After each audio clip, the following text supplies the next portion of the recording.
Everyone. Welcome to our part 2 conversation, a continuation of our conversation last Sunday. We're happy to see everyone who's about to start dropping into the Zoom now, and everyone who is who's watching us on Facebook Live. We hope you're all staying safe out there, especially if you're in the Bay Area with the smoke and of course the virus. So joining me today, I have John Henry, co-founder of Both Sides of the Conversation. And I'm Rico Hamilton, co-founder of Both Sides of the Conversation. And today we have a very special host who's about to introduce himself. D'Anthony Jones. First of all, I'm honored to be here on Both Sides of the Conversation, and definitely looking forward to today's very important conversation and uplifting our trans Black family members. So I'm really excited. Got some amazing folks in the trenches here that I can't wait to introduce. So I'll let us finish the business of the top end. But yeah, I'm excited about today's conversation for sure. All right, thank you. So before we head into letting you know, just introducing you to the folks we have on this amazing panel today, John is going to head into the rules, but before he does that, we just ask that you go ahead and share this video on Facebook, start a watch party, make sure everyone is included in this important conversation of today. And without further ado, John, do you want to go ahead and cite the rules? Yes. So again, welcome to Both Sides of the Conversation. I know we have a lot of new members. Our rules and guidelines for the Sunday conversation is respect. We do not bash. We don't personalize. We don't use any kind of homophobic or hatred speech on here. For today's conversation, our unity rules, just so everybody knows on this conversation, this is not a debate. We are trying to build unity in our community. We're trying to understand and educate. So as you guys come on the chat, question and answer, if you want to come up and ask questions, please remember the rules, remember the respect aspect of it. Your perspective is yours. Your perspective is not a prescription, and your perspective should be respected. So we want everybody to feel respected and validated on whatever they bring to the conversation today. But please try to be very thoughtful and respectful to your conversations or your comments or your chats. And again, if you want to come up and ask a question on the Zoom, please raise your hand. We'll have the chat and question and answer up.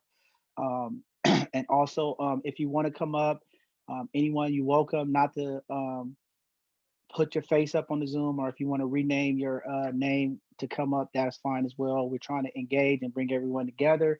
We want everybody to feel safe. So whatever you feel you need to either ask a question or share your experience, definitely we welcome it with respect. So I'm going to pass it back to Rico. So without further ado, we're going to just go ahead right into the conversation. That's what Both Sides of the Conversation is about, is how about having these radical conversations to unify our communities.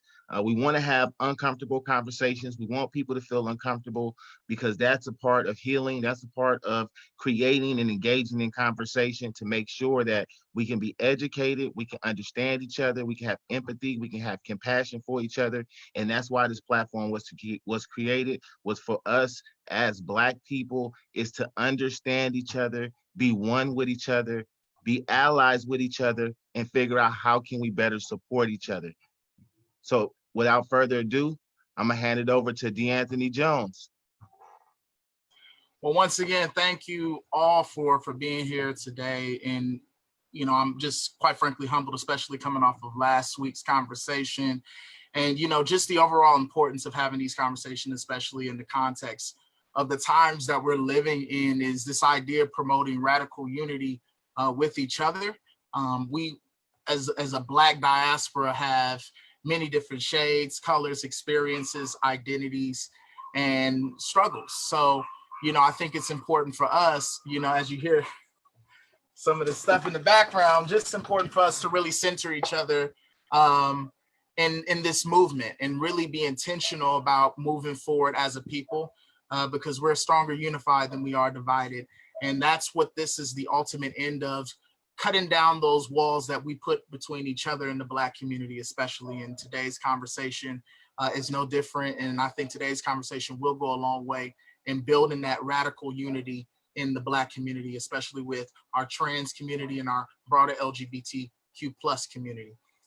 Just reviewing the last conversation last week, and I definitely want you, Blanca Adams, to come on in and just talk about just the conversation we had last week and just some of her key takeaways. So you, Blanca Adams, come on in. Definitely appreciate you just holding the floor with you last week, sister.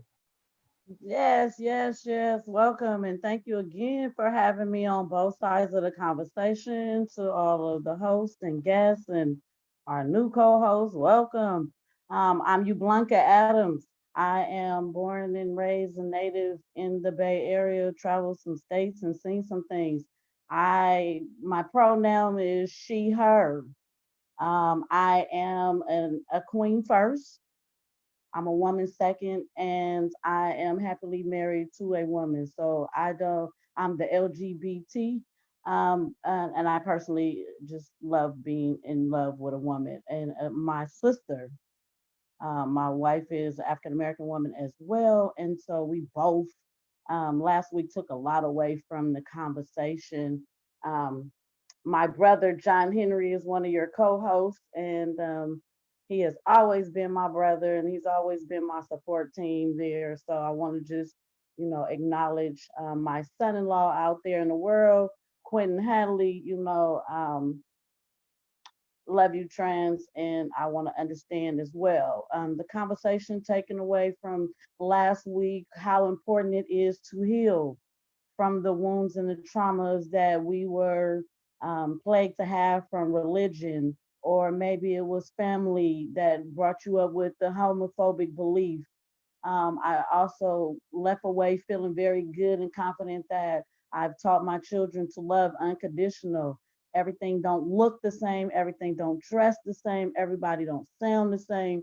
Um, and there was a lot of dialogue in the community, and I want to take the conversation this week and share with you guys that this is important that we have this conversation.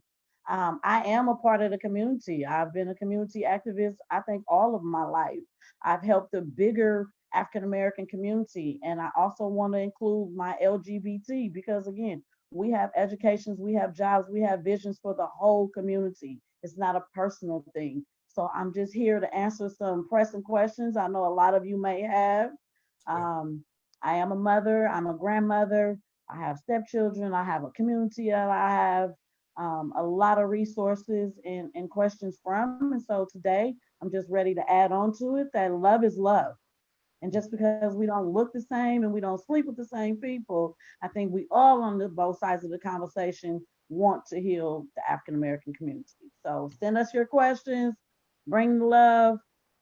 We know it's hard for a lot of people to talk about. You can post it, you can send it behind the scenes. We're going to look at all questions and we're going to bring it up until we can get peace and healing in our community.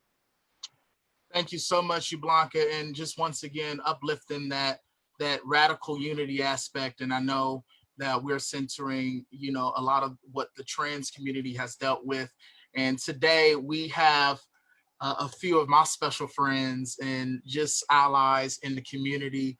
I'll pass it over to both of them. Let's start off with Aria, and I identify as he, him, as far as pronouns, so be sure to state your pronouns. But just for your introduction, who you are, where you're from, the work you do, and why you are proud to be Black. So if we can get Aria on up. Hi, everybody. Thank you so much for having me on this conversation. I have the lovely opportunity of being able to do these kinds of conversations across the world now, but it always feels the best when it's at home in San Francisco. So thank you, DeAnthony, Jada, you Blanca, John, and Rico for including our voices. My name is Aria Saeed. I use she, her pronouns. I am from Oregon originally, but I moved to San Francisco as a teenager. And the Tenderloin in particular has been home for me. One second.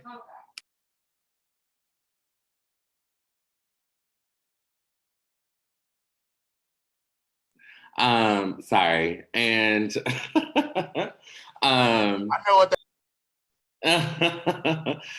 so Tenderloin is home for me. I'm sorry if y'all hear noise. I'm here with my sisters. I'm not in San Francisco right now, but we're having a good time. And yeah, I am a transgender advocate and political strategist. Most of my work has been rooted in creating public policy towards protecting sex workers, trans people, LGBT people, of course, and intersex children. I've been fortunate to work in City Hall in San Francisco, at the Human Rights Commission, et cetera, once upon a time. But I would say I'm most known for my work in co-founding and being the director of the Transgender District, which is the world's first legally recognized district of its kind. And we are in the Tenderloin, which boasts perhaps the densest transgender population of any other neighborhood in San Francisco, and any other neighborhood in an American city in the country. So, yeah. Thank you so much, Aria, for just all your leadership, holding it down. CNN did a piece on the transgender district in San Francisco, and of course, Aria Saeed was highlighting just some of the work that she had contributed to that effort and is leading right now. So thank you so much, Aria, for your leadership in our city. On over to Quan Harrison. I'll let them, until the pronouns are known, introduce themselves. So Quan, thank you so much for being here. Hello, everyone.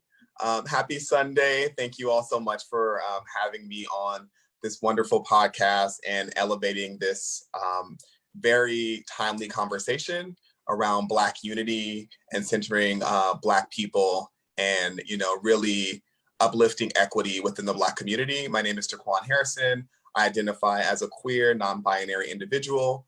I'm originally from Inglewood, California. I go by he, they pronouns. Currently, I work as the LGBTQ policy advisor at the San Francisco Human Rights Commission under Director Cheryl Davis.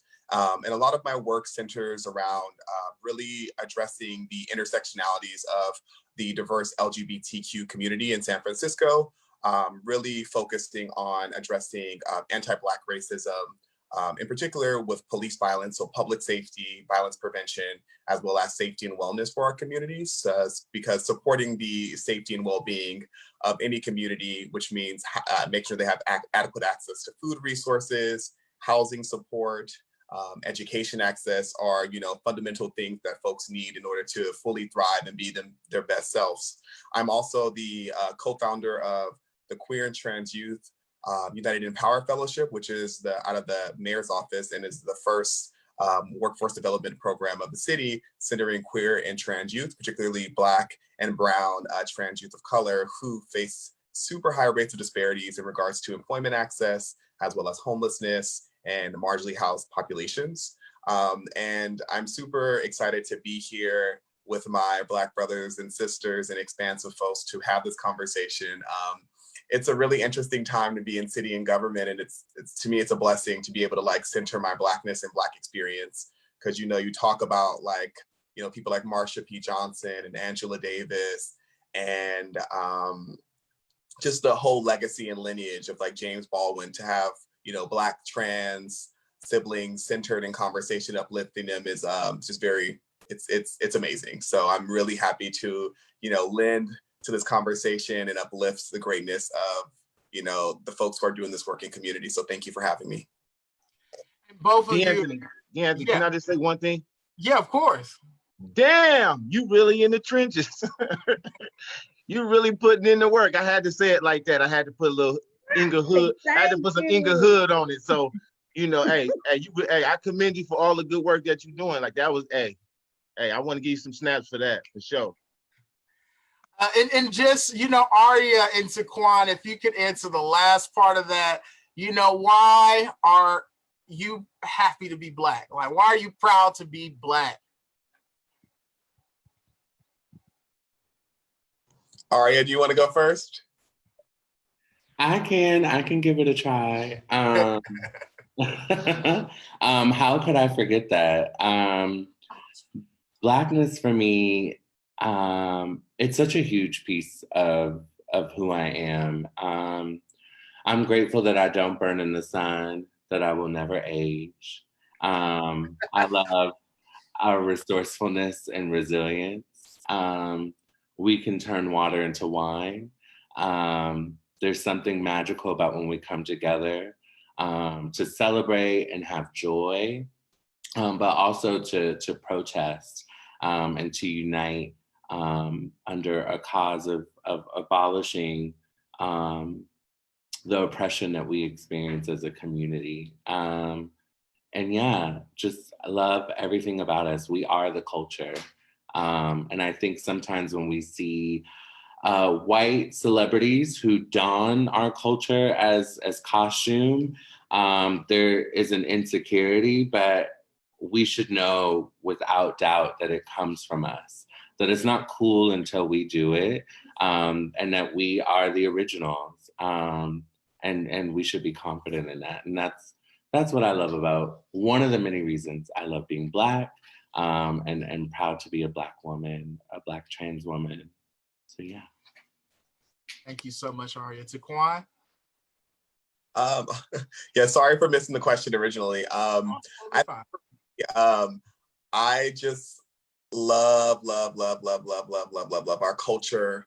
I love the way we walk. I love the way we talk. I love the way we just, like Aria said, come together to celebrate and to be around each other. I got the privilege of growing up in Inglewood, California, which is a historically Black, middle-class neighborhood. So for me, it was just like growing up and seeing Black businesses and Black entrepreneurs and, Black love and couples and solidarity and, things like that. And, being around my grandmother and learning about, my roots in Texas in the South and how much we have given to this country and this country hasn't given to us. So I just love the legacies that we're able to establish here as African Americans, descendants of chattel slavery here in America. So I think that our culture, our food, everything, the way we talk, the way we are as human beings, we're just magnificent beings on this earth. So yeah, I can talk all day, but thank you. Well, thank you both. And just, you touched on the reason why I'm just proud to be Black. And I'm sure everyone on this call, like, that we do come together and that we are literally the textbook of when it comes down to organizing. A lot of people overlook the fact that we're like the model when it comes down to organizing, no matter where we are. And just even talking about those roots in, just the LGBTQ community, Sylvia P. Johnson, you had Miss Major, Mother Major, Compton's, the Compton's cafeteria riot that happened in the Tenderloin. And, Compton's cafeteria was the impetus of even creating the transgender district here in the city. And that started here before Stonewall. And if you look at our role in the civil rights movement, you look at Bayard Rustin, who quite frankly never gets, recognized in this conversation. The Black trans women that started throwing the first punches when it came down to the Stonewall riots, even them being overlooked, and then making Hollywood movies not covering the Black and brown folks that were centered in these movements. So just us as Black folks, everything that we do is emulated by someone. And of course, oftentimes in the wrong way. So no one could tell our stories like us. And that kind of leads into the first question. We all start our journey towards self-consciousness and identity somewhere, and that journey looks different for all of us in life. So for you, Aria, kind of tell us what that journey has looked like for you, and when you decided to go on the journey of transitioning, some of the reactions and challenges that you have faced and continue to face, and just how important it is to advance the work of promoting the dignity and making sure that our Black trans family members are treated with dignity?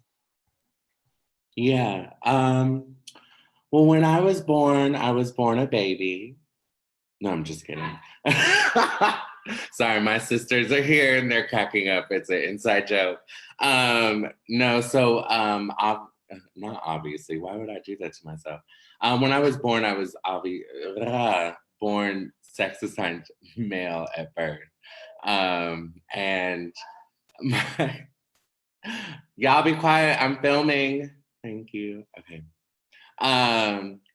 My socialization, obviously I was raised to be a boy, but my journey was that of displaying very sort of feminine behavior and tendencies and traits from a very early age. And so my experience as a child, I do remember being policed.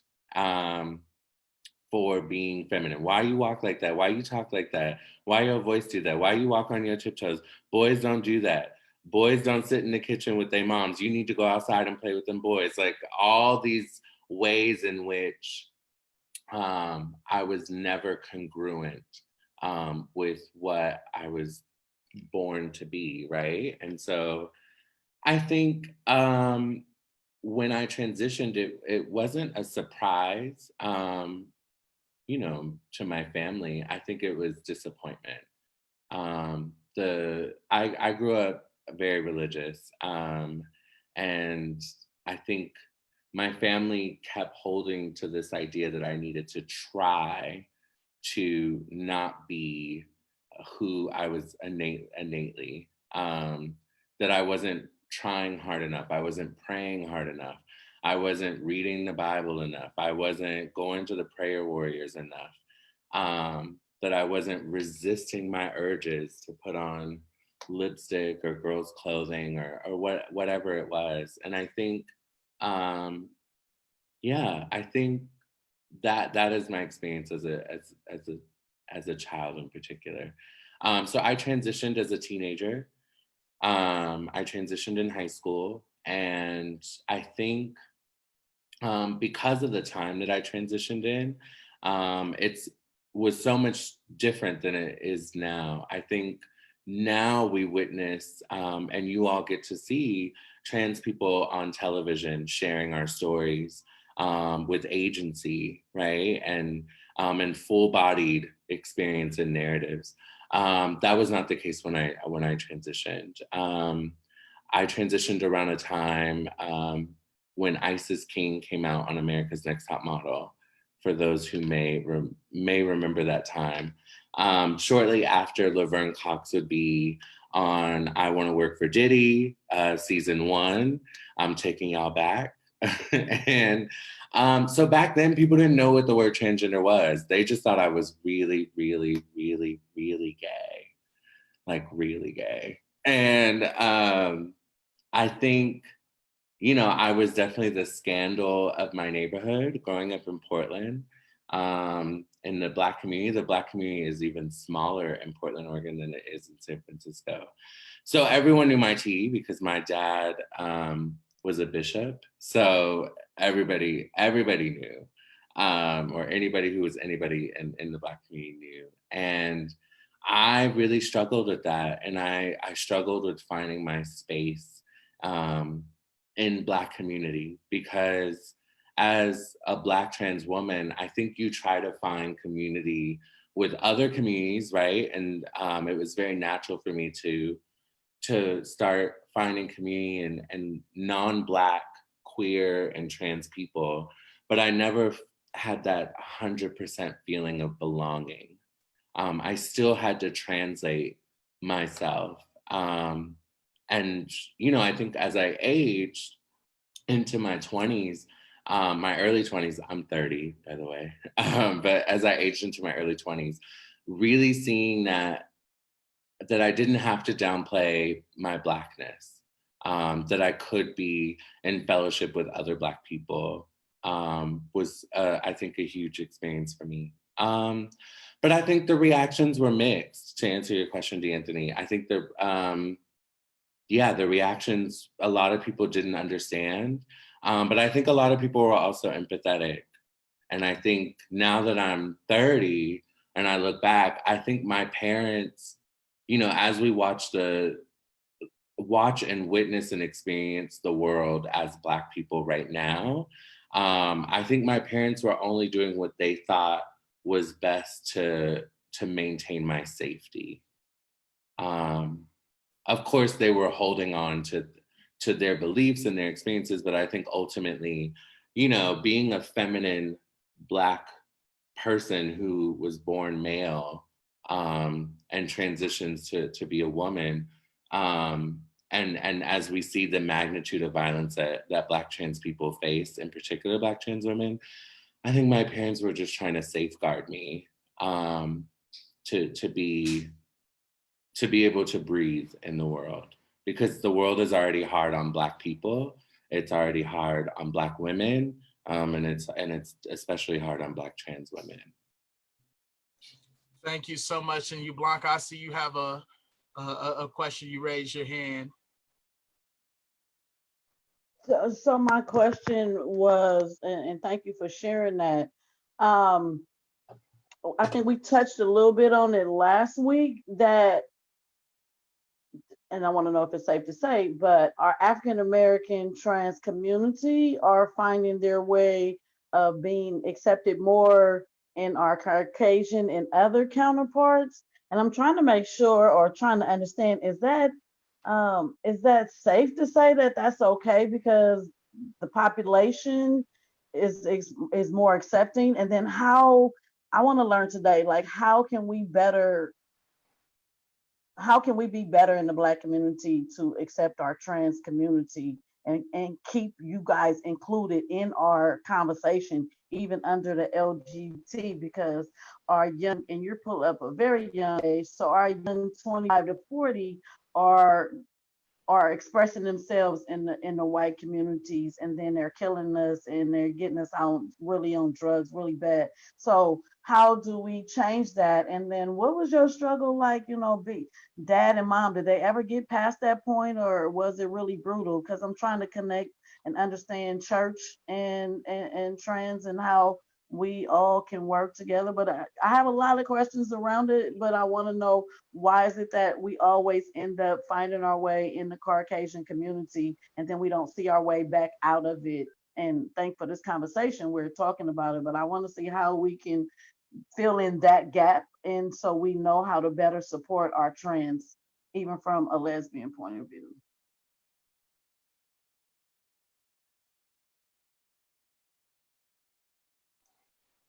Arya, I think you're on mute. Okay. There were a couple questions in there that I want to make sure I answer. Yeah. Sorry, you, Blanca. The first question was about us being accepted more in like white in the white community, or in the Castro in the white area, and why are we not connecting that dot? And that may be a misconception. So I'm interested. I was gonna say, I don't know if we're fully embraced in those spaces. I think in some ways we are.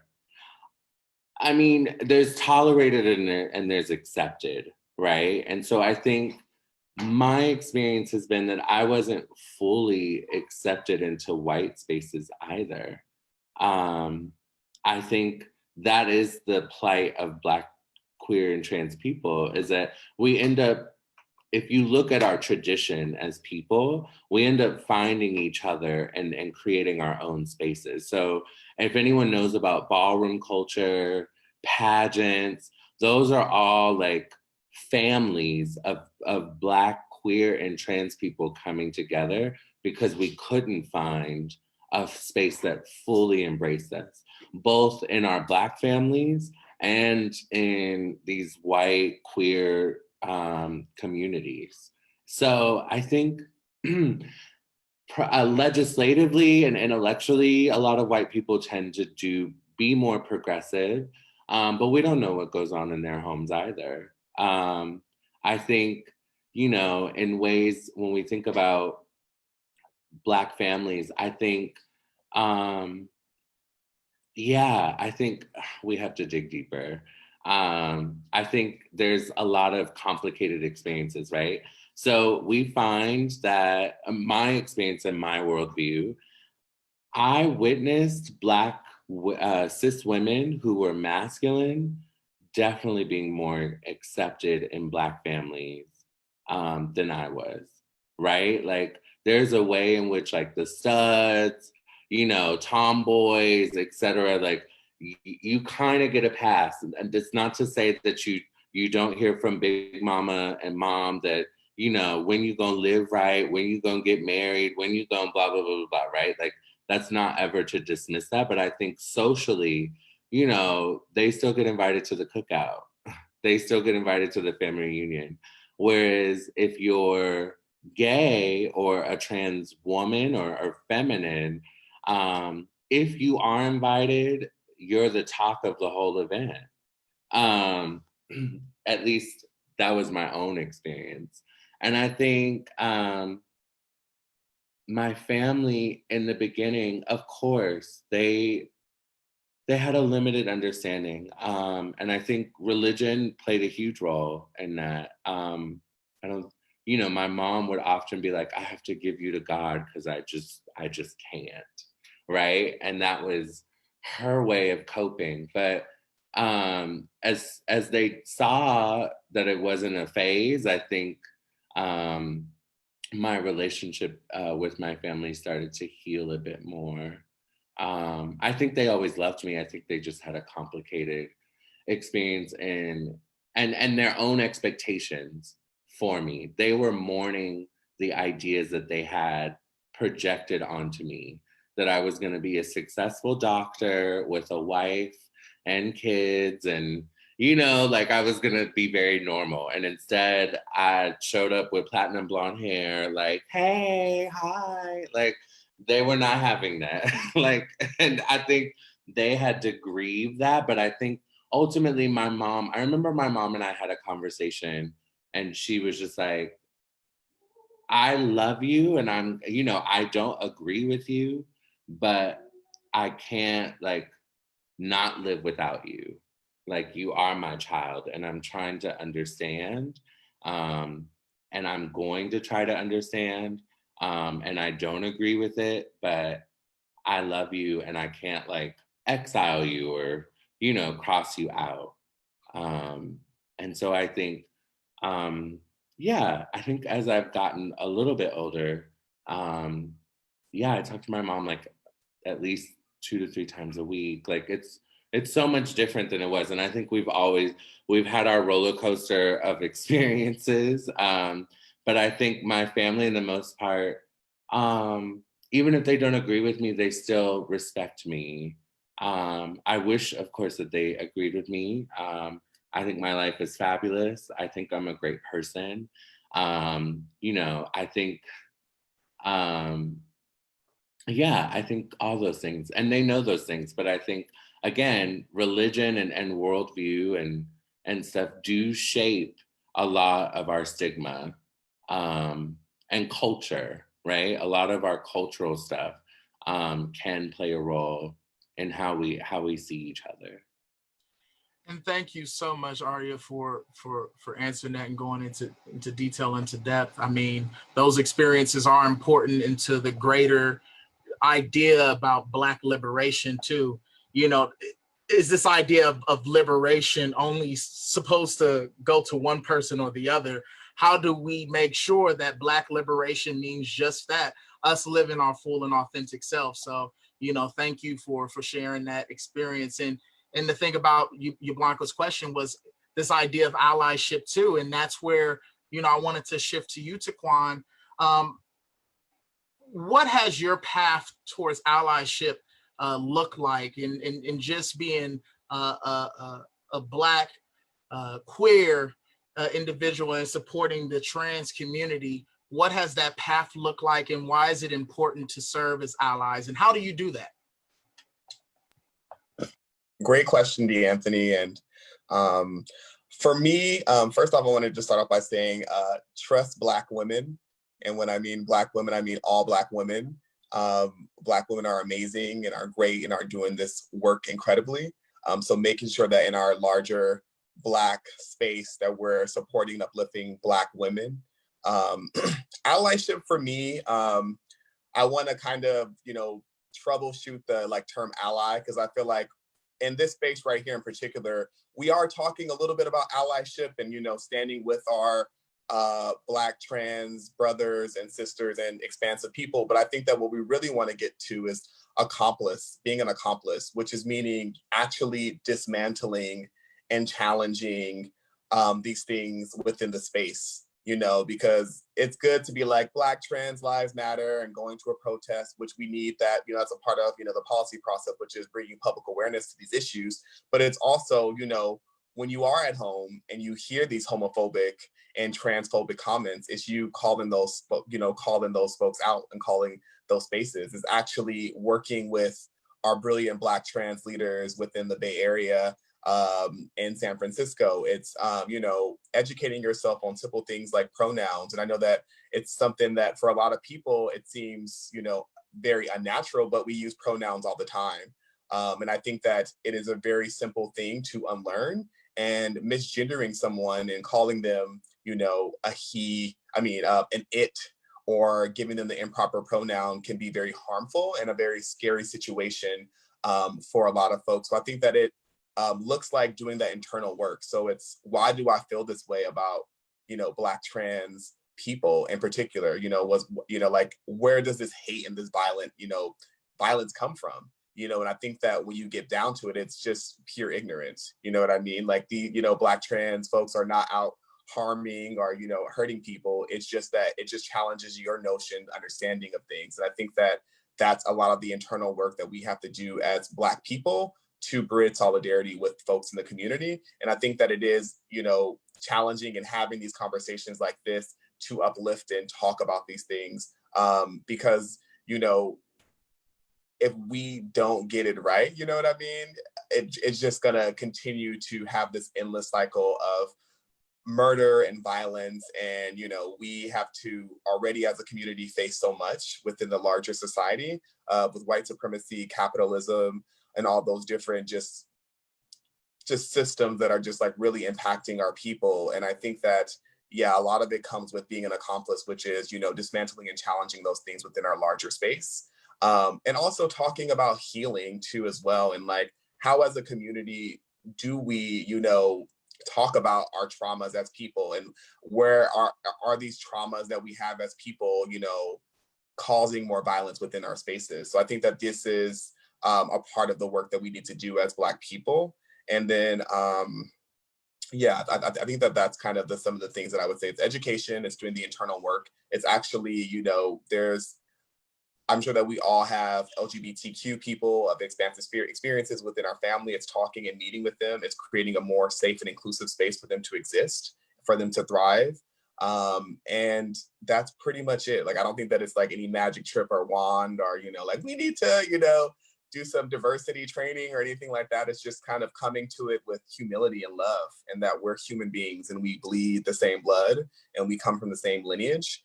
And we are doing ourselves a disservice as a community, and not to pathologize our community. I feel like the Black community, the Latinx community, the Asian American white community also have their instances of homophobia and transphobia. I think that just the history of white supremacy plays out in our community, where it shows that yes, there is intercommunal violence, but there's also violence happening in other spaces too as well. So I think that it's very nuanced. And I'm happy that we're talking about this. So those are some of my ideas.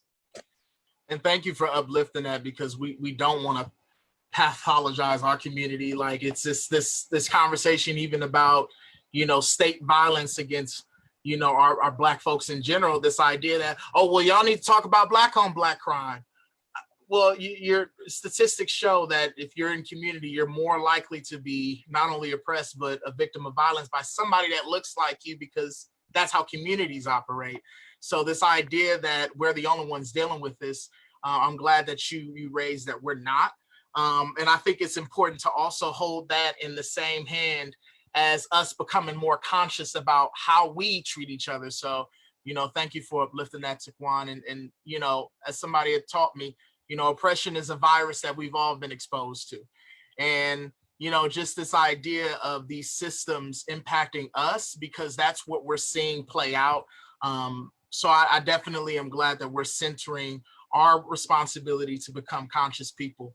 Moving on to the next question, and just this idea of building, accomplice, a culture of being an accomplice. I like that, and I'm glad that you raised that, because I'm reminded of John Brown. He wasn't an ally, but he sure was an accomplice. He went and chopped off some oppressors' heads, and they really made him pay for that. But that's the type of accomplice that I want, somebody who's going to do the fighting for me, be the offensive lineman. So I definitely appreciate that, and you bringing up that. And just this idea of being an accomplice, I want to play a video for everyone, just of a brother. I forget his name escapes me, but Aria had shared this video on consciously. So we got Brother Consciously here. I'm going to share my screen and play this video right quick.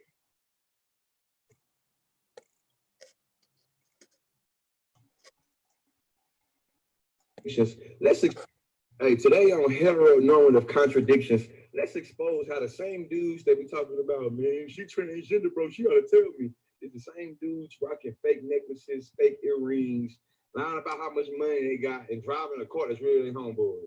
Listen, I ain't trying to throw no shade or trying to create no stigmas, but y'all really be attracted to trans women, and y'all get mad at trans women because y'all attracted to them. Make that shit make sense. A lot of y'all are so insecure with your own sexuality, you have a hard time coming to grips with trans women can be fine. They're not tricking you though, you feel me? Just because you found them attractive is not their fault, you know what I mean? You know what, I'm not even gonna correlate fault with attraction, you know what I'm saying? But what I am saying is you cannot blame the attraction on the person you're attracted to. It is not their fault that you're attracted to them, man. Some of y'all be so heteronormative, you don't recognize that gender identity and sexuality is two different things. A lot of folks don't disagree with this, but I believe that trans women are women. Wow, that and that just kind of goes in to my next question, and just unpacking some of that, because I know that this is just one of the issues that our Black, especially Black trans women deal with. This idea of being faulted for someone being attracted to you, and you now having this burden to prove yourself to them. You, Blanca, I know you had a question, but if you don't mind, I'm gonna go and let Aria kind of just talk about some of the challenges that Black trans people, especially Black trans women, deal with. Yeah, can I say that I think I really love the videos that Consciously has and the content that he has been putting out. I think people are both enamored by and in shock because it's being delivered from someone that is not trans, right? Or someone who's not gay, that it's being delivered by someone who is attractive, right? And so why is this like cisgender, heterosexual, masculine, beautiful man speaking up for Black trans women, right? It's a complicated experience, both in social media, Black community, as well as in the trans community. I think what he points out in a way that I think he's in particular highlighting how, as Black trans women, the level of violence that we experience tends to be from Black men, right? Black cisgender men. And how there is stigma and justification of the violence against us, right? And so oftentimes it comes from men having shame for being attracted to us, But I want to highlight that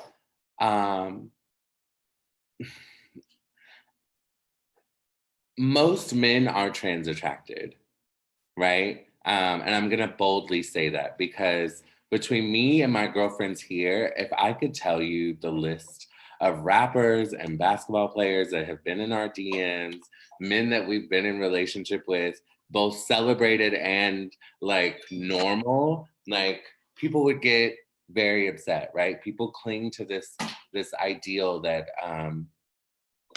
that the men that engage with trans women are gay, right? That is why the cisgender men that tend to have relationships with us have shame about being with us, is because they don't want to be labeled as gay. Because in Black community, being gay is still bad, right? As much as we see the Real Housewives of Atlanta and Basketball Wives talking like trans women and looking like trans women with false eyelashes and highlight contour, being like, yes, there is still a stigma, right? That's rooted in there that says being gay is bad. Yesterday, I posted some content on Instagram. The most people that had issue with it, I was talking about Megan Thee Stallion being shot at by Tory Lanez, right? A lot of people may not know, someone made a joke that went viral that was like, oh, she got shot at because she confessed that she's really a man, right? And how the womanhood of Black cis and trans women consistently gets stripped, that our femininity gets taken away in these moments.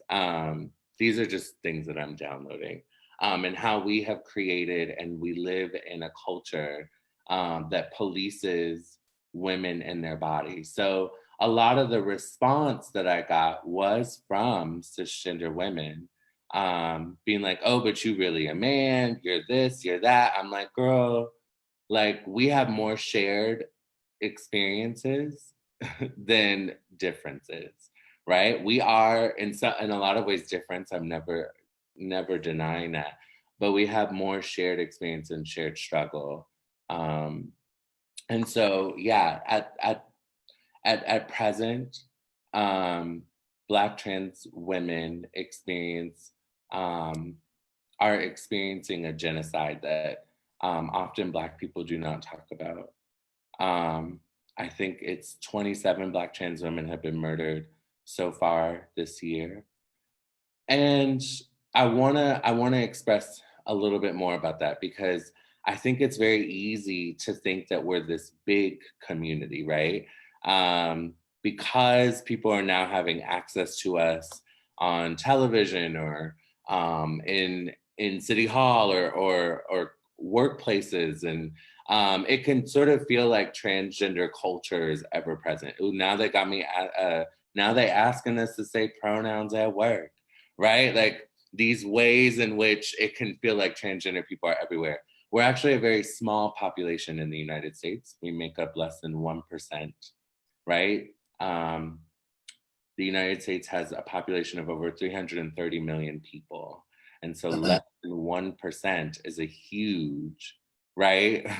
A huge like difference, right? 330 million, less than 1%. So we're actually a very small population. And so if you break that down by race, we're even smaller. And so the magnitude of violence in that so many Black trans women are facing not just murder. We hear about murders now, but with the cases of Iana Dior, a Black trans woman who was at the gas station and she was attacked by 15 Black men, right? People recorded it, no one jumped in to help her. The only person that jumped in to help her was the Arab man that owned the corner store, right? And it was begrudgingly because she was getting blood on the floor, right? Because her nose was broken. So how we're not allowed to even be human when we're not being dignified, right? And then there were 3 Black trans women that were attacked while waiting for an Uber in LA last week, right? And how it was recorded and they were teased one of the women was knocked unconscious with a crowbar, and people walked by, looked, and kept walking. The police showed up. They didn't want to call the police, but the police showed up and kept driving because they were trans. And so I struggle with this because I think in a lot of ways I do get to lead a charmed life, right? I'm very blessed and grateful that I am around people who affirm me. I am living and breathing. I'm healthy. I'm housed. I have a job. Do you know what I mean? And I think part of it is because I do live in San Francisco, and that is a testament to San Francisco. But I also know that so many of my sisters live in the Tenderloin and they live in abject poverty. And everyone says, go to a job training program, go do this, go do that, and then you'll get help. So many of us have gone through those pipelines and then nothing. We show up to job interviews in San Francisco and people will laugh at us when we come into interview. And then that further deters us, right? From even trying to get basic income to go work at Starbucks or Jamba Juice or whatever, or to do street cleaning for a stipend, with the GA office. Like, there are ways in which culturally we are consistently marginalized and sort of pushed deeper into abject poverty. And then, of course, the level of violence. I think, as we talk about Black liberation, we also have to talk about sort of how our movements can sometimes be patriarchal and how they highlight the experiences of Black cisgender men. There's a reason that you can name George Floyd, Trayvon Martin, Eric Garner, right? And the long list of Black men that have been killed by the state. But there's also a way in which you cannot name the list of Black women that have been murdered by police, right? Or Black trans women being murdered. I think that's important to note too, is how oftentimes our movements are led by Black cis and trans women for Black liberation, and yet we decenter ourselves to promote the well-being and the sanctity of life for Black cis men, when we should be promoting the sanctity of all Black life, right?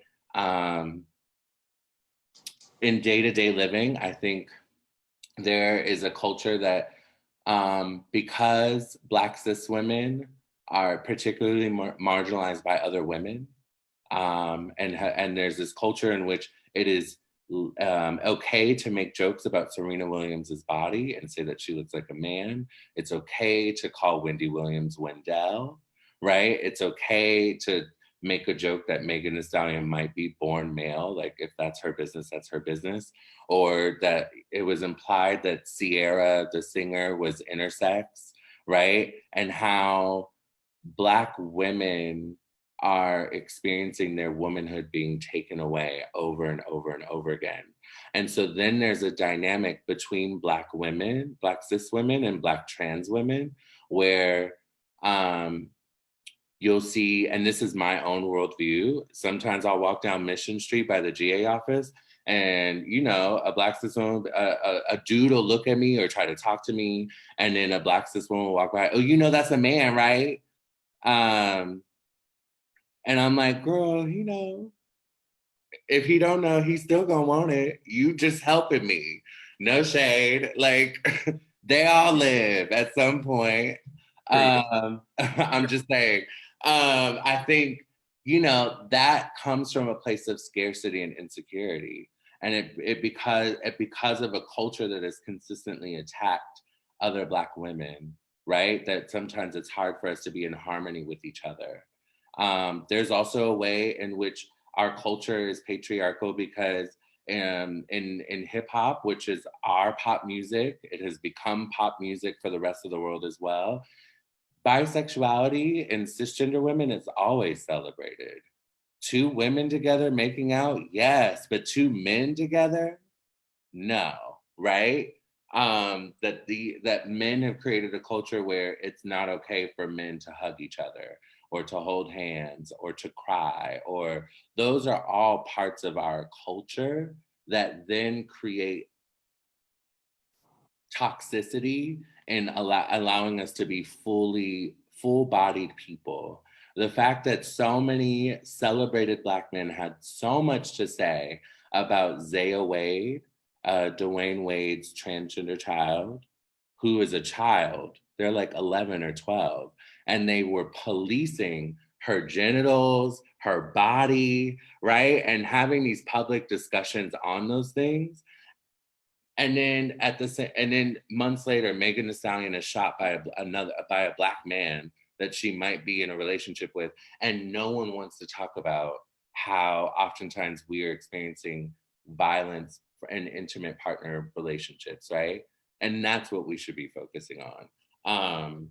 Like, I could go on and on and on. I feel like I'm straying from your question. No, it's totally fine. And you know, you answered that and then some.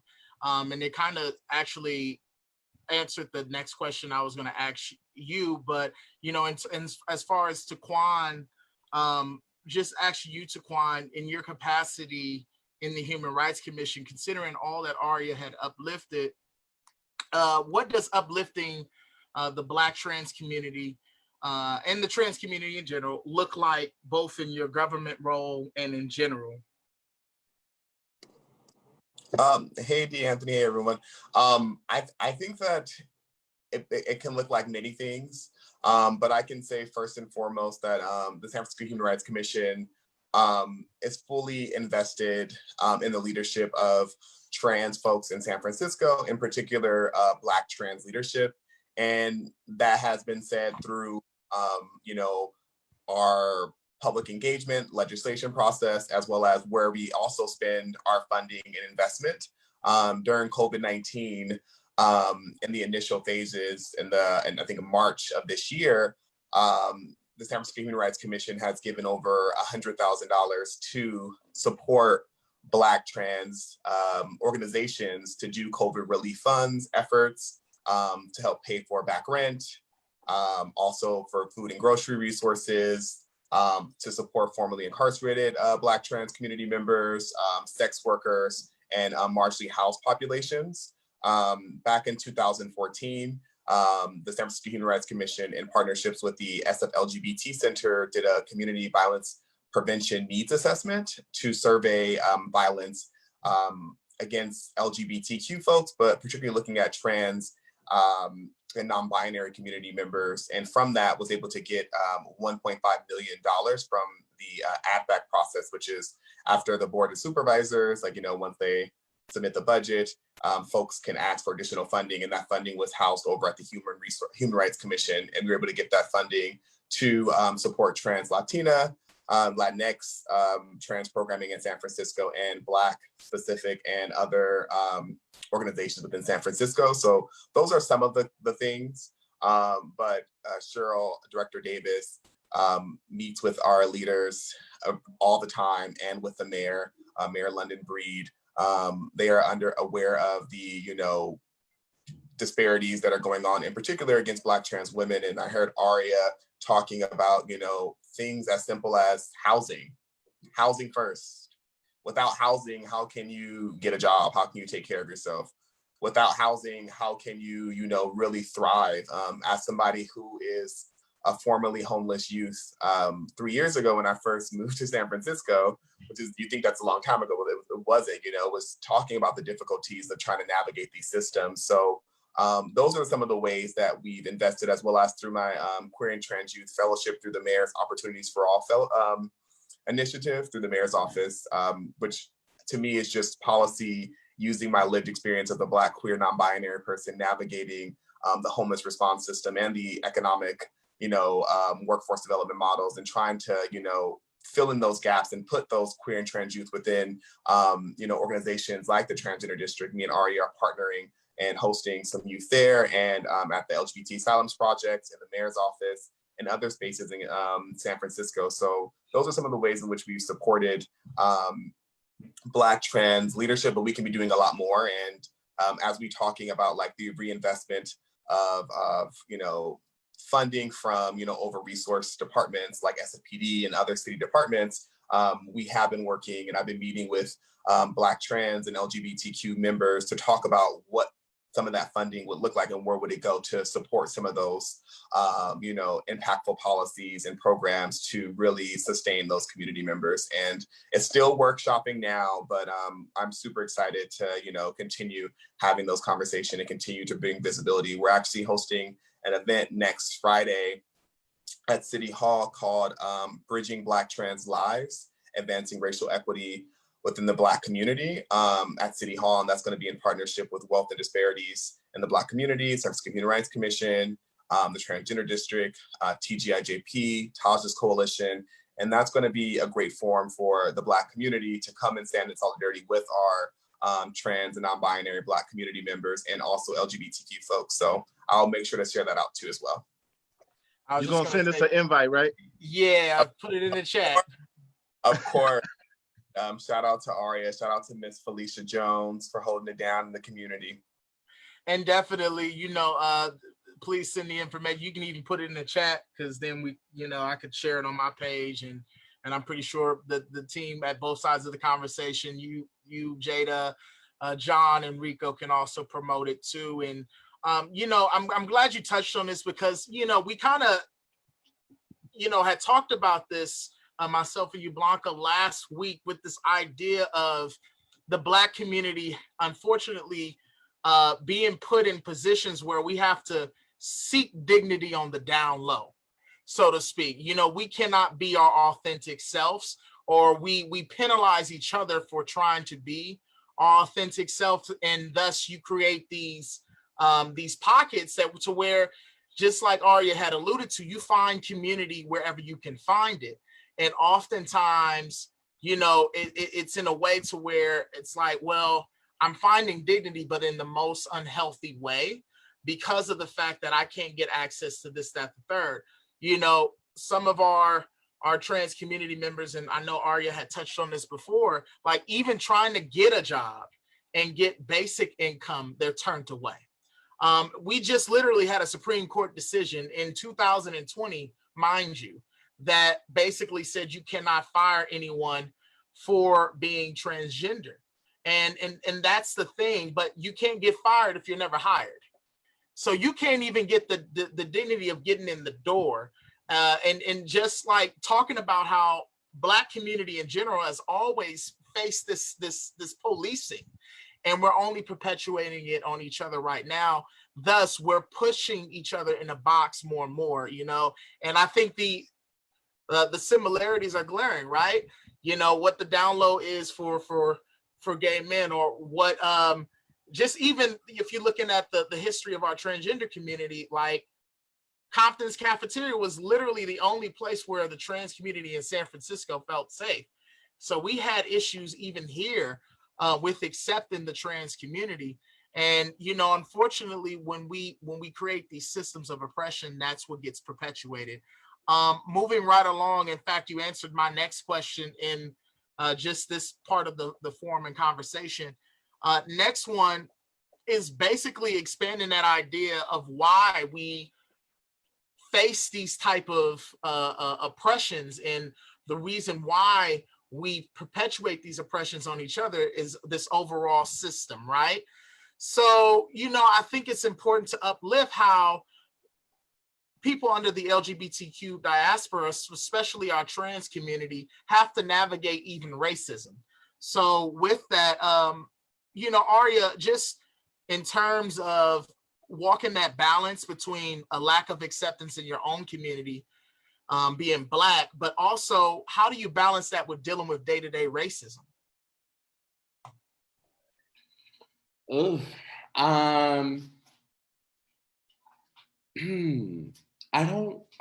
I think there's a way that other people have compartmentalized my body, right?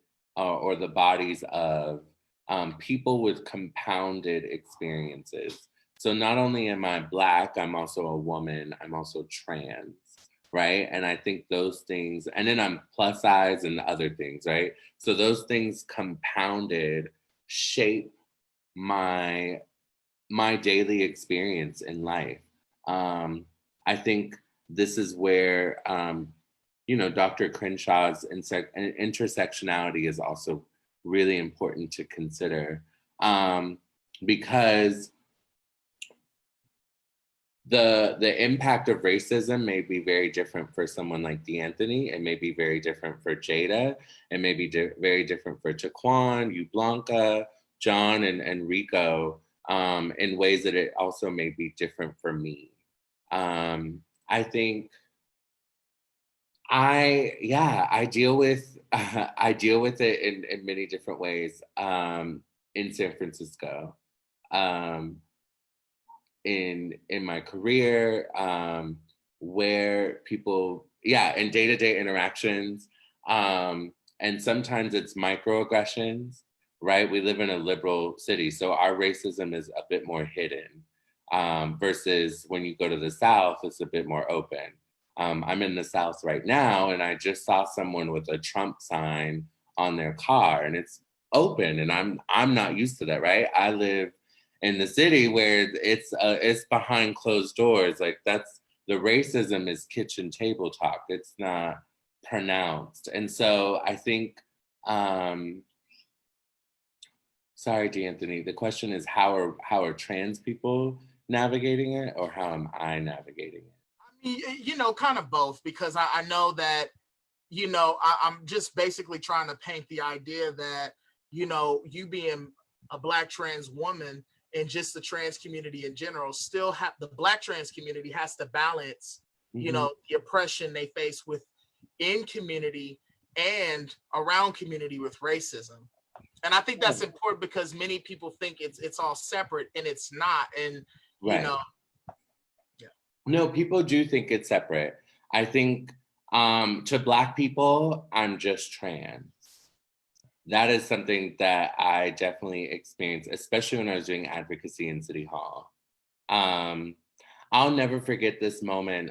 Me and my sister, Toni Michelle, were in this training for executive directors, and they said, all the Black people go over here for the breakout group, all the women go over here, and then all the transgender people go over here. And me and her were like, so where do we go? Because we're all three. And they're like, well, you just need to pick one. And that has always stuck with me, because I don't think in real life, the way the world is going to interact with me is going to be as a Black woman who is trans, right? And so because I carry those things, I experience racism just like everyone else. In fact, more so because I'm also trans. So then there's transphobia paired with racism. And then there's misogyny because I'm a woman paired with transphobia and racism, right? Does that make sense? I think for a lot of Black men, because they are men and cisgender, they're only going to think about racism, right? But Black cis women have to think about racism and misogyny, right? Did I not get the job because I'm a woman, or because I'm a Black woman, or is it because I'm Black, right? And then as a trans person, it's like a Black trans woman. Is it because I'm a woman? Is it because I'm trans? Or is it because I'm Black? Or is it because I'm a Black trans woman, right? Those things, like the compoundedness of it, I can never fully gauge if it's rooted in race, or if it's rooted in transphobia, or if it's rooted in misogyny, because I feel like I get it from all different sides. When it comes to jobs or housing, or even going into restaurants and the way that I'm treated sometimes, I never fully know if it's because I'm in San Francisco, the only Black person eating at this restaurant in Pacific Heights, or is it because the trans woman walked in, or the plus size woman, or what, do you see what I'm saying? I can never fully know, but I know that Black trans women are navigating racism, sometimes if not more than other Black people, because we're such a specific experience in the landscape of oppression, especially if you're visibly transgender, right? All of those things are going to play a role in how people interact with you, and how you find safety, how you're able to access resources, how if you voice your emotion, are you considered loud? Are you considered being angry? Are you, you know what I mean? Or are you actually crying out for help? Like all of those things. I see this in particular in nonprofits. So many Black trans people get suspended from services at these shelters and programs, right? I feel like we don't talk about those things enough, where it actually matters is oftentimes with resources. A white person can go into the shelter and have a hissy fit, yell, kick, scream, security comes up, right? And then they're asked to leave for an hour and come back and come get their shelter bed. If a Black trans woman comes to the shelter and does that, she's suspended for 90 days, right? And so those are the things that I've seen it in. When you're at your job and you're experiencing racism. I've experienced racism on my job, several jobs in San Francisco, oftentimes at the hands of people who are not white, right? Who are non-Black people who are perpetuating racism. And then when I say something, I'm the angry Black woman, right? But then because I'm trans, it's like, you should be grateful that we even gave you a job. Do you know how many of your people don't have jobs? Like, these are the things that I've had to experience. As an executive director, no one ever trusts me with funding. They think that my white staff are the ones in charge, right? That is something that always comes up. We want his approval. I'm like, I'm the boss. I sign the checks. I'm writing the grant. But they don't see it that way, right? We're not trusted to lead our own efforts. There's a gatekeeping that happens towards Black trans-led organizations in a way that does not happen for white LGBT organizations. And even with media, when they interview me, they're always trying to like find corruption. And I'm like, we don't bring in enough resources for it to be corruption. I have one of the lowest salaries of an ED in San Francisco. Like, where all these nuances, I think, shape and play. I've just in my career have been more silent about it until now. I think in this moment I've been more vocal. I've been more vocal than I ever have been, because I do think people need to know the ways that we're impacted. I think I was just socialized to just, my parents really sort of instilled in me like, this is a given and you're just gonna have to deal with it and like play the game. And so I feel like a large part of me being successful in my career is because I always just sort of took it in stride and, let it let it happen and just worked twice as hard. But I've been passed up for jobs in ways that my white peers who are queer and trans have not, both in the city of San Francisco as a government and in just in general and in my career. Like there's just ways that has always played a role. And I think I'm being long-winded, but I'm trying to say that that as Black people, we cannot, because someone has another oppressed identity, that we can't people are not single issue people. You're not just dealing with gay issues, right? If you're a Black gay man, like it's compounded. You're Black, you're gay, and a man. Like that's gonna be, you're gonna experience impact. And we can't single people's identities to just one. And it's very common to do that in Black spaces because I think the undercurrent is like, oh, that you're coming in playing a side. And I think in my experience doing coalition work with Black people lately is that we have to understand that we're not coming in with a side, we're coming in voicing an experience of groups that we know are often ignored. And it's about Black liberation. And you know, it's important that you uplift that, because you know, I think it's all the same language, oppression, but in a different dialect, right? I always say, you know, we all speak English, but you know, a Southern dialect is different than how we speak in the West Coast. I mean, and in the East Coast is different than how you speak in the North, but it's still rooted in the same idea. We're speaking the same language in a different dialect. You know, you talk about how this statehood oppression is oftentimes levied in the nonprofit space. You know, even if we look at like this idea of just gatekeeping. I mean, you look at the equity programs in San Francisco for even the marijuana dispensaries. You know, you oftentimes see Black and brown entrepreneurs having to ride on the coattails of a white cannabis club owner or a white property owner to get access. And that kind of speaks to the problem in and of itself, this idea of marginalization and promoting that. So with that, I know we're running tight on time, but definitely I see Rico, and then I know we got some questions that we want to ask folks. We're going to end with one last thing, but Rico, you go ahead, go first. Okay, no, I just wanted to, I'll be very short, but in listening to what Aria, what you were saying, like it really, as I'm listening, I hear a lot of the similarities that we face just as Black people in general.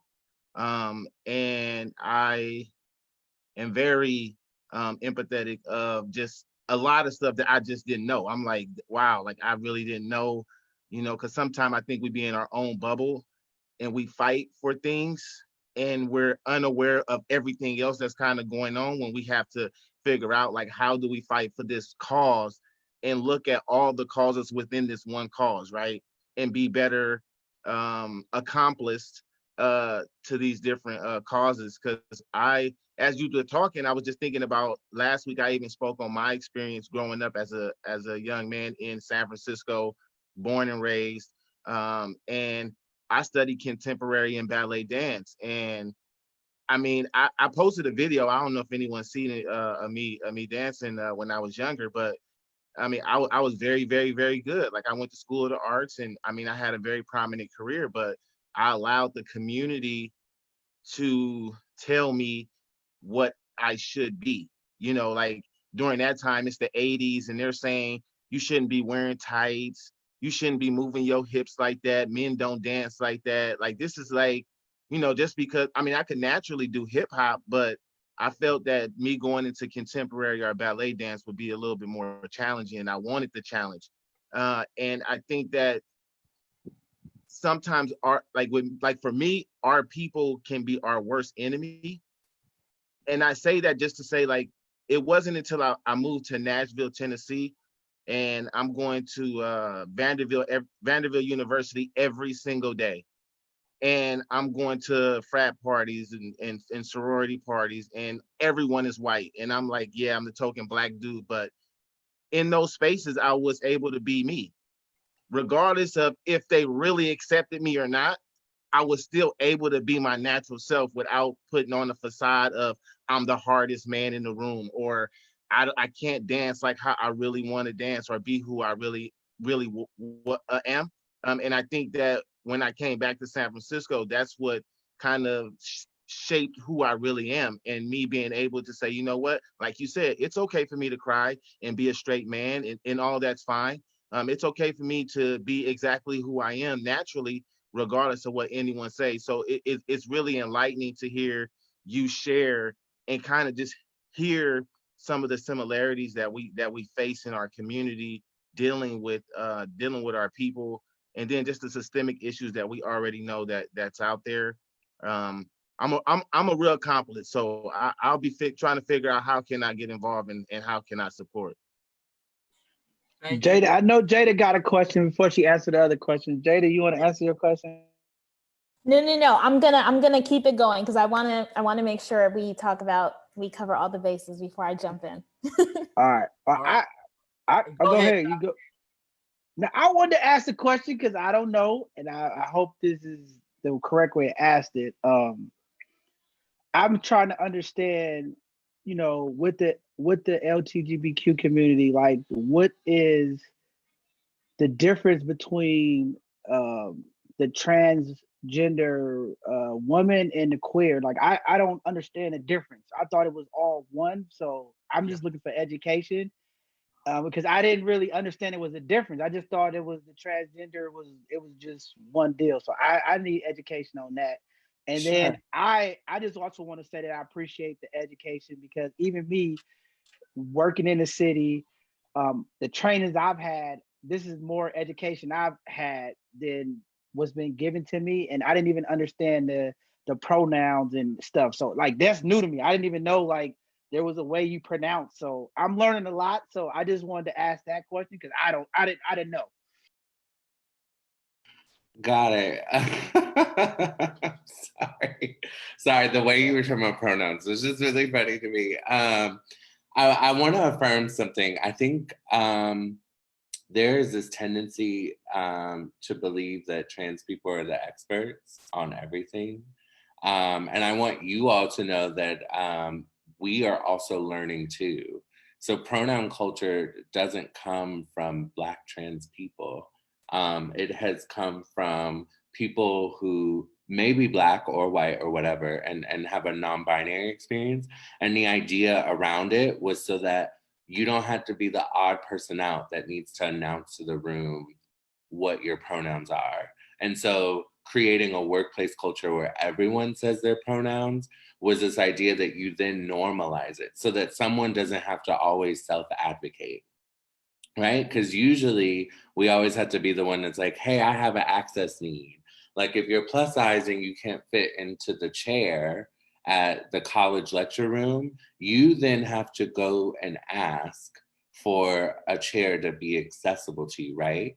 Or if you have a disability or what have you. The idea of creating a culture where people shouldn't have to ask so that you're not deterring people and that you're making it safe is like what that comes from. But I'm also learning how to do it too. I fail at it all the time. And members of my community are like, Miss Ari, you can't do that. Like, and you know, you correct it, you keep going and you learn and you do better. Your other question was about when I said queer and trans people.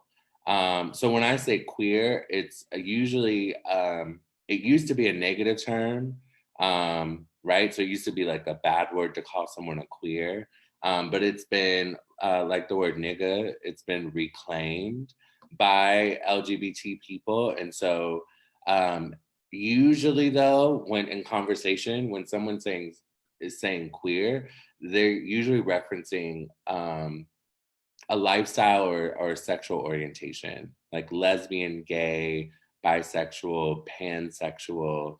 And you know what those mean, right? No, I don't. So that's why I'm like, I don't I don't know. Yes, you do. You know what a lesbian is. I mean, I know what a lesbian is. I mean, You I know what a asked gay because person is. yeah, but I mean, I asked that because that's what I mean. I'm born and raised in San Francisco, and when you said a queer, that was like a bad derogative term. So that's why I'm like, I don't. I mean, people on here don't know. So that's why I'm like, we're trying to educate people. I mean, even talking No, no, to no, no. D'Anthony I know, but I think Reed, it was like last week, even just saying trans, like some people that, and I'm glad you said that not all people from your community understand this as well, because I've got offense from people saying trans. So they like, no, you have to say transgender. So I'm just trying to help educate the people. I mean, that's, you know, one of the best things about this is of course. really just trying to educate so we know, because I don't want to cause offense to nobody, but it's like 50 different terms, 50 different acceptances. So I'm just trying to learn. And I think that's good because I think we all have to remember too, if we don't know the ignorance, we can't educate and make conscious, right? Right. It's just like the classroom. Teacher got to know you made a mistake to help you figure out what the best way to move forward is. So I also think we have to promote safe space, and I think Arya is right there with me when I say we have to create a pillow of comfort to make mistakes and to not be right all the time. Arya, I didn't know if you want to finish your thought. Sorry about that. And then I know your Blanca hat. her Well, hand up. Taquan, wait, I want to hear what Taquan got to say too. Hold on. Something. No worries. I think that Aria did a great job to like fully explain it. And I think that we got to get away. We got to demystify gender and all those things. Like I feel like it's not as difficult as people make it seem. And I think that we get caught up in this LGBTQI, XYZ, all this stuff like that too as well. And I think that it's just humanizing the individual, and humanness is a praxis. It's a practice. It's asking somebody, how do you identify? I think it's that simple. And I think that when we talk about, you know, like Aria said, being queer is just, it's for me, it's a radical notion. It's like really challenging the status quo. It's like, you know, the idea of really owning and challenging systems. So I think for me, it's getting comfortable with just asking somebody, how do you identify? How can I support you? You know, how can I make this safe space for you? And, you know, how can we bridge language? And I think that that's another thing that we talk about in the Black community is creating a shared language to talk about these things. But first, as we are doing now, is coming to the table and having that conversation. So let's not make it too difficult for ourselves. I think that it is as easy as asking, you know, how can I support you, sister? How can I support you, brother? How can I support you, person? I'm glad you said it like that, because you know, it's a lot of terms, and sometimes it is very confusing. So now I know I'll just ask, because sometimes I listen to the Breakfast Club and they got a couple of transgender people to come on, and Charlamagne's always like, "What's up, sis?" So I'm like, I don't know if that's like because he know them is cool, or is that what it is? You know, but one of the other things that I just wanted to, before I pass it on to, is what Aria reached out to earlier about support and breaking down the narrative. So a couple of things that she talked about on the violence. Definitely, you know, we don't support any violence towards anyone. But I know one of the challenges that sometimes I believe, and I'm just speaking out of my understanding too, is sometimes the support goes away, because I think a lot of people feel like when things happen to the transgender community, a lot of times, how do I say this? Something will happen, and then instead of it being the issue, it turns into like a hate crime. So let's just say, for instance, when you mentioned the transgender individual that was being attacked by people, and people were watching and recording. On the flip side of that, right, people will say, well, was it really because they was transgender? Which I understand it 90% of it was, but we see day to day violence and things happening, people recording, not doing anything. And then it's like, is it really just the people now are just recording violence, or, you know, or is it highlighted because it's trans, right? And then the same thing with, oh, go ahead. Oh, no, sorry. Did you want to finish? Yeah, and then the other thing was what she talked about, men liking the trans or whatever it was. But one thing that I've heard is, like, say somebody run into a transgender person in the club, and like you said, they might have that attraction to the person in the club, and it's almost that they feel like there's a deception part where, okay, they go out of the club and they don't tell them that they're a man, and they come out later and say, "Oh, I'm a man," and then they become violent. Hold on. Okay. And this is the education. Wait, so this is the thing. Okay. So I want to go back to something that you had said, John. It's John, right? It's John, yeah. Yeah, it's John. So you had said your community when you were talking to me, but I want you to say our community. Did I say? I thought I said in the community. I didn't say my. No. Earlier when you were talking to me, you said I'm still learning about your community or something to that effect. But it's our community. Okay. You are a part of my community. We have shared experiences, just like I have shared experiences with Jada, D'Anthony, Rico, Taquan, you, Blanca. Like, we are a community, and in that community we have different ecosystems of experiences. But the Bible says all things work together for the greater good. Amen. Yes. So as far as I want to highlight this experience of deception. right? The reality is that you're not always going to be able to tell if someone is transgender, right? The reason why I said most men are trans attracted is because they don't immediately know what a person has in underneath their clothes, right? Like at face value, all of y'all may have been attracted to a trans person at some point. You don't know, like, especially because technology is updated. So I'm just saying. So there's that. I think this experience of tricking, it is very rare. That used to be the popular media takeout world star narrative to go to, is that these men are attracted to us and we're just deceiving them, we're not telling them, and then, oh shit, you a man, pop, pop, pop. That is not how it happens, ever. It happens after they didn't had sex with us multiple times. Let's make that clear. The reality is a lot of men are attracted to trans people, right? It's the shame that comes with it if their friends find out. That's where it comes from. I had a very lucrative career as a sex worker, and most of my clients were Black men who were football players, basketball players, lawyers, whatever, you name it. And and you would never know that they were trans attracted simply because they were so afraid of what other people would think. Um, going to the nightclub and that narrative, I've had that experience. Many times. I've always disclosed, but then dudes are like, nah, because then they start thinking about, oh, how many people saw that I talked to you, right? They start thinking about it. There's a way in which, as Black people, we overthink it when it comes to queer and trans people. The reality is like, we're a lot more accessible and I hate to say normal, but normal than I think people give us credit. And I realize it could be overwhelming, um, but yeah, the experience of deception, it just doesn't happen like that. I think it's the stigma that comes from other people. No one wants to be the butt end of a joke, right? As trans people, we're often the butt end of the joke. But what ends up happening is the men who are attracted to us become the butt end of the joke too. No one likes that space, right? If you didn't know someone was trans and you decide that that's not for you, like you have that right. I don't think anyone's saying that you have to then, do you see what I'm saying? But I think what scars a lot of men is that they did hit on a trans woman and then their friend is like, bruh, you know what that is? Hey, bruh, I don't think that's what you think of it, right? Like, and then it becomes a thing, but that's what we call toxic masculinity, right?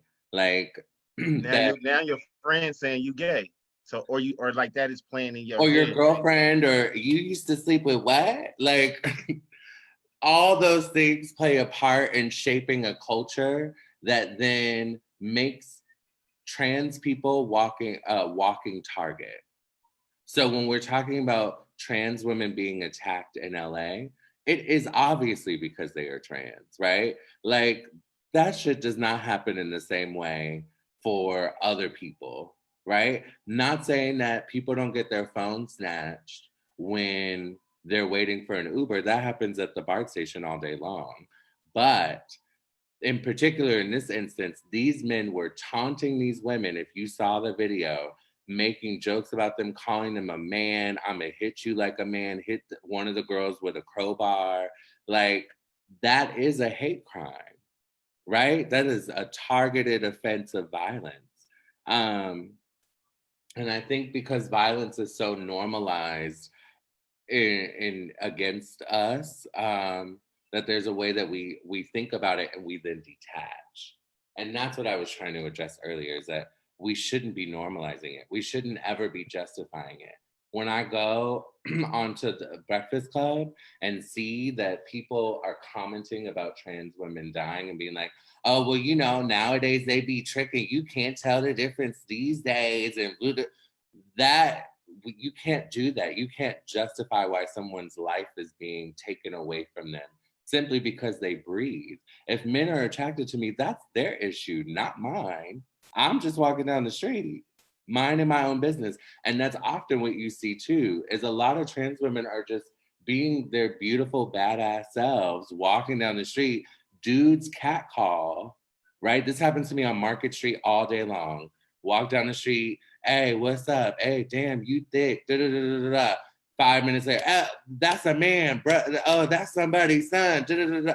Then that's when someone want to pop up and try to threaten my life, right? Like, I didn't do nothing. I was walking down the street, and I certainly wasn't checking for them.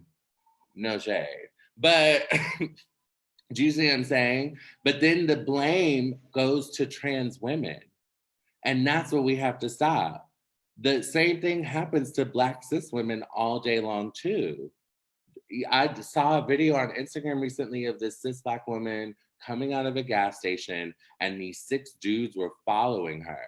And all these Black women, right, trans and cis women, were in the comments like, I know that experience. They're like, why is she smiling and try to get to her car? Because we know that experience when a group of dudes roll up on you and there's no one there to help you. And unfortunately, they're all Black men, and you're Black too. Like, there's ways that, oh, yeah, I'm gonna give you my number here you go. And I'm trying to flee the scene for my safety, right?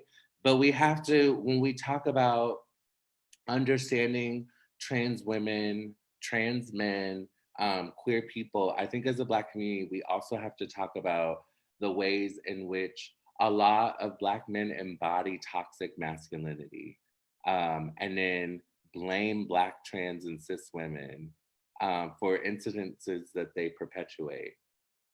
Another thing that I wanted to highlight in terms of San Francisco specifically, and my computer's about to die, there is a way in which Black cis women and trans women are uplifting Black people, right? And Black men, that Black men are not doing for Black cis and trans women. Even if you are not trans attracted, as you saw with the Consciously video, I don't think it takes much to be like, bruh, that's not cool. Like, don't talk about her like that. Like, actually, she's a she, don't call her a man. Like, if we shifted the culture in those ways and intentionally thought about making it safe for everybody without it somehow translating as like, oh, I want to sleep with her. Like, this is why on Instagram we're seeing these little memes come up that's like, protect all Black women, not just the ones that you want to fuck. That's the same, sorry for my language, but that's the same thing that I'm trying to say too, is that if Black men protected Black cis and trans women, because Black cis and trans women are protecting Black men, then I feel like we would be so much further in our journey towards liberation, so much further, and liberating everybody in the Black community. And you know, you addressed one of this whole idea of radical unity and radical Black liberation, this idea that we are willfully tearing down the walls in our own community to build a better and stronger community overall. You, Blanca, I know you had your hand up. Taquan, did you want to expand, or did Aria cover the basis for you there? Amazing. Okay, thank you so much. You, Blanca, I see you had your hand up. I wanted to make sure to uplift you. Sure, I was wanting to, oh, you guys, just thank you. I just want to say to both of you, thank you. It is the best. I've taken classes, and this top more than any class I've ever taken to understand. So you know, my sisters and all the terms that they use, my sisters, we stand together in this bridge. I think there's still that little piece of, I want to say, misconception, but I think I want to make sure we walk away from here clear that there is a difference between gender, sexuality, who we attracted to, why we decide to dress and live. So I think I wanted to just kind of get both perspectives, and especially when we have the gender non-boundary. I want to hear more from that aligned side of what it looks like because again, I want to make sure that we walk away from here understanding clearly what the gender looks like and how all of this sexuality and sexual orientation, like they all have their own role in our community for all sex. And you, Blanca, thank you for that question. And just to kind of give context, I know Arya is going to jump in here, but even the question that John had asked, and this kind of opened up this whole world that you, Blanca, is talking about. You had said, John, in the clubs, a brother might walk up to a trans sister and say, hey, what's up with it? And then outside of the club, you had mentioned, well, now they say they're a man, but that's the thing, this idea between gender and sexuality, and how no, they're not a man, they're a woman. So this difference between gender and sexuality, Arya, to you, Blanca's point. Yeah, so my name is Arya and I identify as a straight Black woman of trans experience. So what does that mean? That means as a woman, I date opposite of my gender and sex, right? So I date typically cisgender men or sometimes trans men as well. Y'all know what a trans man is, right? Do I have to do that? No, I don't know. Please educate me. I don't know. Yeah. Okay, next time y'all gonna have to Google before y'all come talk to me. But okay. That's what we had. That's what we had this conversation for. Is to educate. No, I'm gonna need an honorarium now. I'm just saying. LOL. So I'm a trans woman, right? So my sex assigned at birth is male, and then I transition to female, right? So typically we use the word female and woman interchangeably, although they are separate. That's a whole nother tutorial for a whole nother day with a price tag on that. But a trans man is someone who is sex assigned at birth is female, and then they transition into manhood, right? Did your mind just explode right now? No, I'm listening. I'm following along. Got it. We So, just Get never him, heard, get him, get never him. heard that. So we've never heard that ever in my life. Exactly. This is my first time. I'm being honest. I've never heard it, so I'm trying to get educated. Got it. But it even goes back to what you said previously on like how things are and how men think and how, in our communities, like with women, things are a little bit different in terms of lesbian, how we view things. It probably already have hit our ears multiple times, but we probably just was like, okay, well, whatever, those are women, whatever, right? Or however way it played in our head. But for some reason, it just didn't click. And I'm happy you educated, so we didn't know none of this stuff at all. I didn't know none of this stuff that you said. Okay, next time y'all gonna have to pay me. But Yeah. in addition, I just hopefully both sides of the conversation can get that nice grant so we can pay you. So I do want to specify that I am a straight Black woman of trans experience. So when I say woman of trans experience, why do I say it as opposed to trans woman? I say both. The reason why is because oftentimes people focus on the trans part more than they do on the woman part. So I've never gotten on stage, right? So I speak in different countries around the world about being trans. I've never gotten on stage and been like, I know everything there is to know about being a female. That is not something, I don't know what it's like to menstruate. I don't know what it's like to have a pregnancy scare. I don't know those things, right? This is what makes my experience slightly different than my cisgender woman sisters. However, I have so many shared experiences as a woman in the world, just by virtue of being. And I was lucky enough to know my truth at an early age and transition with my sisters while in puberty. And so my socialization shifted at an early age. So I do want to express that. But the reason why I'm straight is because I date men who usually are attracted to women of all different shapes, sizes, and hues. And so that is my particular experience. Although if someone identifies as a queer trans person, then that means that they are open to dating cisgender and transgender men, women, and non-binary people, right? It's up to them to disclose what that means for them. Just like if someone says that they're bisexual or pansexual, you know what bisexual means. If I have to explain. Yeah, no, I Explain pansexual. A lot of people are not aware of what the pansexual is. pansexual. I know the bisexual, but pansexual is something new. I just heard that. I don't fully. So I actually don't know what pansexual means as much. So apparently, from what I understand, at least, pansexual is this idea that sexuality for you is super fluid and in the moment. You're attracted more so to a person as an individual, as opposed to this idea of male, female, trans experience, bisexual, lesbian. Like you don't care about labels at all, and you kind of live fluidly and in the moment. You're more attracted to energy than you are, identity. That's the same From what I understand. I'm not an expert, but that's how I understand it. That's how I understand it as well. But maybe we can get a little dictionary. I thought that was a unicorn. I'm confused now. Well, that's whoever they want to be in the moment. He playing. He know. He's done these one-on-ones with the city before. He know.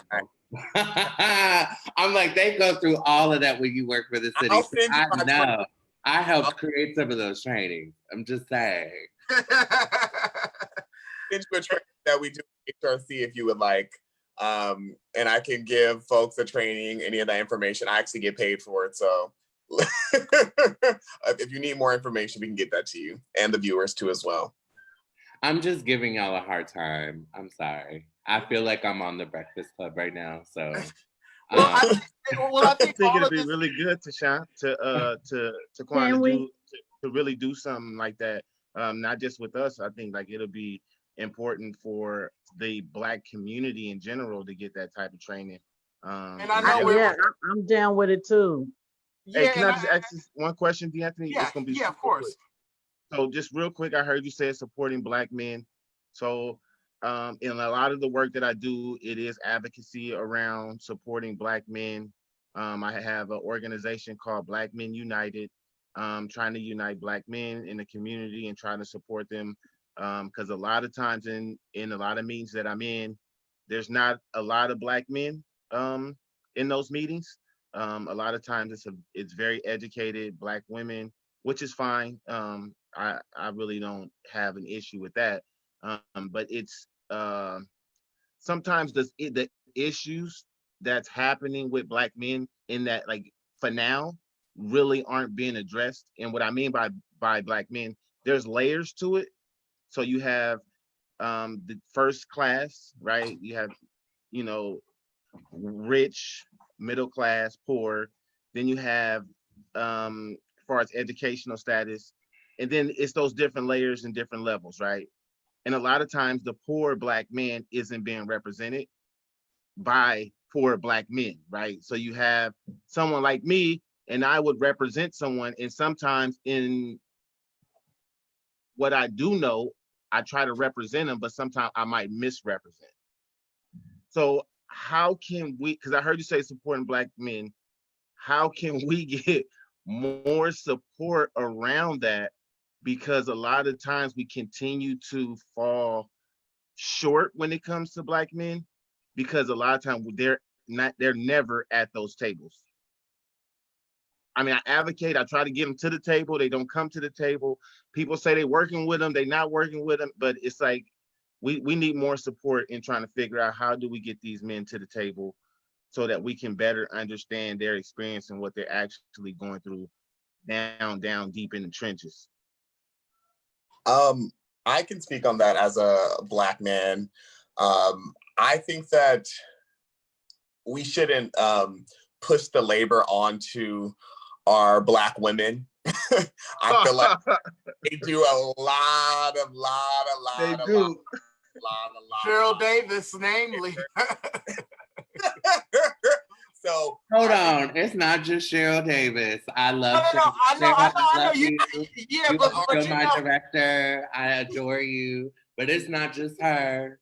no, There's it's a not. bunch You of know, us. I'm actually thinking about a call we had yesterday with this idea that, you know, and it was around Mega Black SF, and this idea that a lot of work in general is like projected on Black women, especially, you know, in the governmental space. And I know you know that as well, Arya. And of course, that's including your work too and your leadership. This idea of communal progress is oftentimes outsourced to Black women, you know, and I think that needs to be uplifted as well.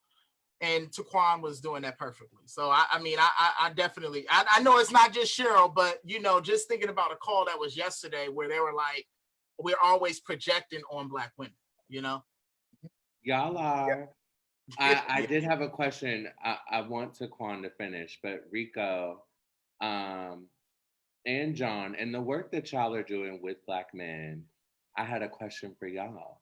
Okay.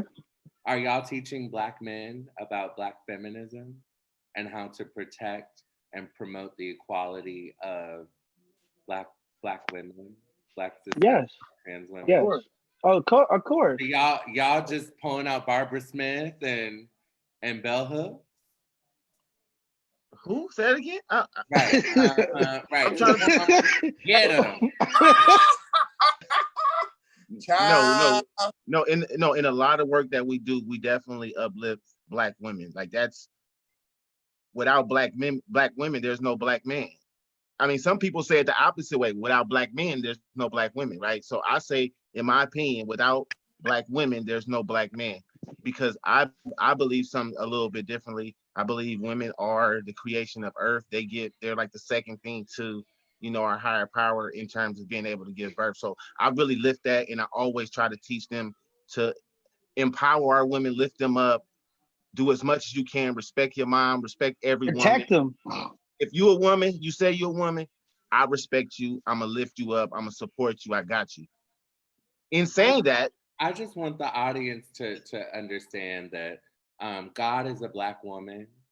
Amen. Yes. And that Yeah, I was about to say men, that, Rico. My agreement with the higher spirit is totally different than most people, but I keep that to myself. But I think our Black women are the gods of this earth. We should praise them like we praise the white Jesus. So that's my opinion. yes. And I think that you all have a perfect opportunity to teach Black men on how to be feminist, how to be in solidarity and to promote the equality and safety of Black women. Because it's one thing to uplift Black women, right? It's a particular experience. We love you, Black women. We salute you. And then on the internet, y'all want to act crazy. I'm just saying. Not y'all. I'm talking about Black men. Black men, right. Or the cultural nuances that we're having to navigate with Black men right now in this moment, in this movement.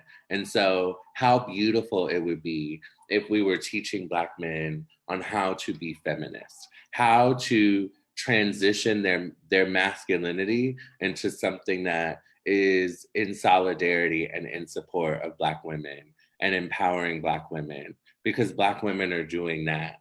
Black women have had to be the healing space for Black men, and then we nurture them, we water them like plants, teach them, support them, cheerlead them, and then they go on and then they bash us, right? And so how do we shift that culture to actually promote the safety and equality of Black women? Is to teach Black men to be feminists.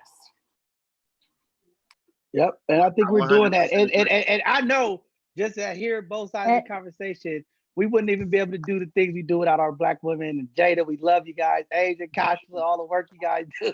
So we always appreciate our sisters over here. And I see you, Blanca, hands is up. Go ahead, you, Blanca. And I think also with that being said, we got to get to the door to have the interview and the conversation. We not I think for me, there's a little a power in women that have the power to hire men.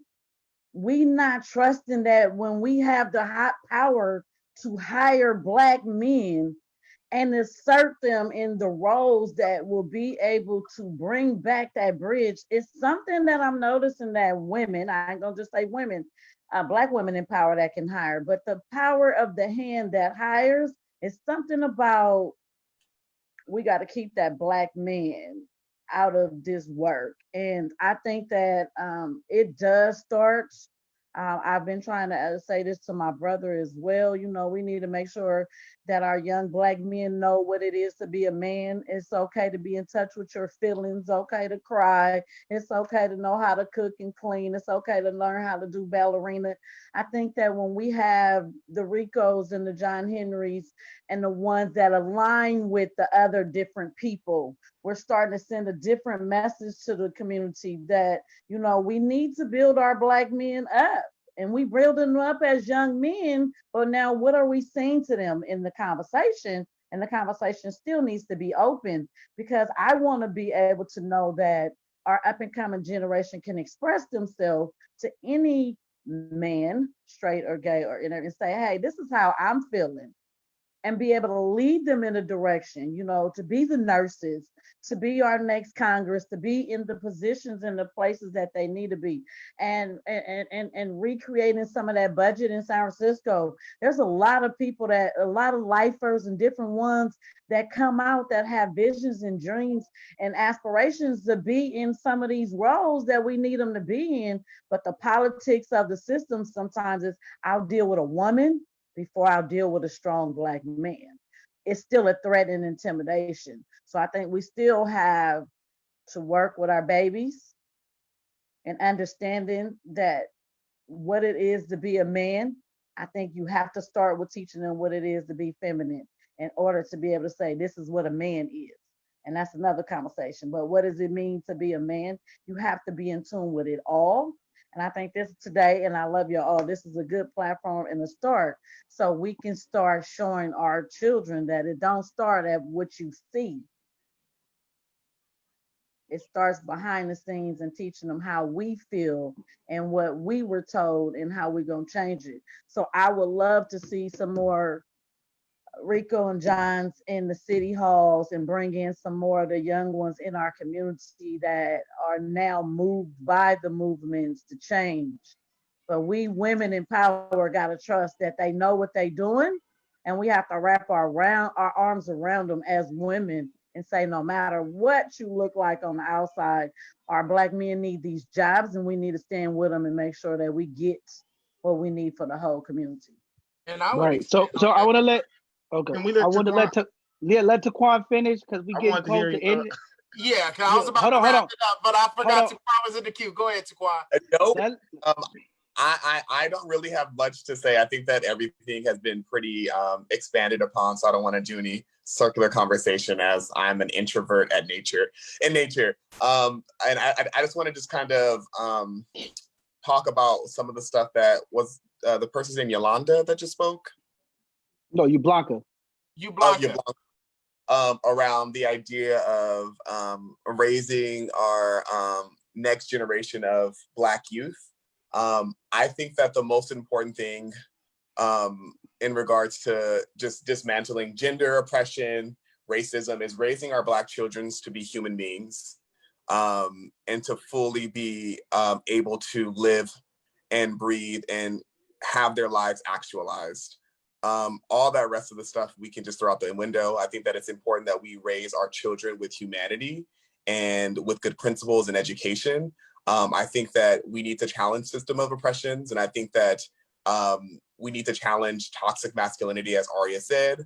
And I think that it's more than just getting in touch with your feminine side or femininity or understanding manhood. I think that it's just really bringing back humanity within our community. And I feel like that's the work you all are doing here. So I think that that's going to be really important. And I think that we do need to talk about raising our Black men to love our Black women, to love ourselves as Black men too as well. How many times do you see your, brother down the street and you say hi? You know what I mean? You ask him how he's doing, Right. How are we that self-compassion with our own community members? Right.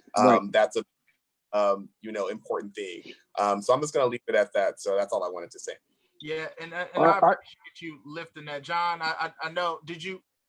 I want to give Jada a quick before we Jada, we about to get ready to wrap this up. I want Jada to get her Rico, and then I'll just wrap it up. Go ahead, Jada. Yeah. I just want to say, I've definitely loved this panel. This has been one of my favorite panels, for sure. Thank you so much for just guiding this talk, D'Anthony, Ari, Taquan, you, Blanca. Thank you for holding it down. There's so much that was brought up that I wish we could go more into, for sure. There was so much that was said that I really want to dive into, but I know we're coming to a close. So hopefully we can get back into some of these things, because there was a lot that was said very much at the end part that I want to get into. But yeah, thank you everyone. Like I said, this is one of my favorite panels. And thank you so much to Jada, Rico, and John for holding space. Of course, Aria and Taquan, I love y'all. And just, I'm glad to hold space with both of you, as well as you, Blanca. Thank you so much. My spiritual sister from United Church of Christ over at City of Refuge. So hey now, I appreciate all of this. I think the conversation starts here, and if not us, then who? And I'm hoping that we can actually build something out. I think Aria, John, Rico really connecting to see how Aria can support with developing curriculum around, teaching and dismantling. Now, for a fee, I'm trying to get the entrepreneurship plug up in there. Here's the thing. Me and Rico believe is you can't lead the community if you don't feed the community. So you got to give them information to get them more educated. We work on volunteer and love from the community. Let's advocate for a grant.